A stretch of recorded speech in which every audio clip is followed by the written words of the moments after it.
നിങ്ങൾ ആദ്യമായി ഈ ചാനൽ കാണുന്നതെങ്കിൽ ചാനൽ ഒന്ന് സബ്സ്ക്രൈബ് ചെയ്യുക, തൊട്ടുള്ള ബെൽ ഐക്കൺ ഒന്ന് എനേബിൾ ചെയ്യുക. എന്ന എല്ലാ വീഡിയോയും നിങ്ങൾക്ക് നോട്ടിഫിക്കേഷൻ ലഭിക്കും. മഞ്ഞുമ്മൽ ബോയ്സ് സിനിമയുടെ നിർമ്മാതാക്കളുടെ ബാങ്ക് അക്കൗണ്ടുകൾ മരവിപ്പിക്കാൻ എറണാകുളം സബ് കോടതി ഉത്തരവിട്ടു. ചിത്രത്തിന്റെ നിർമ്മാണ കമ്പനിയായ പറവ ഫിലിംസിന്റെയും പാർട്ണർ ഷോൺ ആന്റണിയുടെയും 40 കോടി രൂപയുടെ ബാങ്ക് അക്കൗണ്ടാണ് സബ് കോടതി ജഡ്ജി സുനിൽ വർക്കി മരവിപ്പിച്ചത്.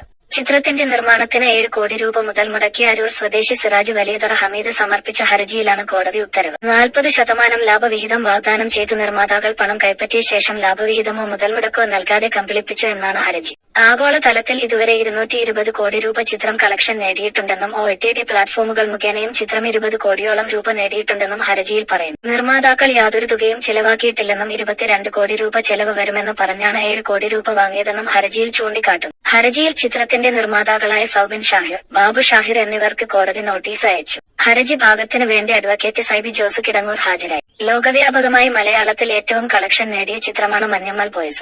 മഞ്ഞുമ്മലിൽ നിന്ന് തമിഴ്നാട്ടിലെ കൊടൈക്കനാലിലേക്ക് യാത്ര പോയ ഒരു കൂട്ടം യുവാക്കളുടെ യഥാർത്ഥ സംഭവകഥയെ ആസ്പദമാക്കിയെടുത്ത ചിത്രം തമിഴ്നാട്ടിലും വലിയ വിജയമായിരുന്നു.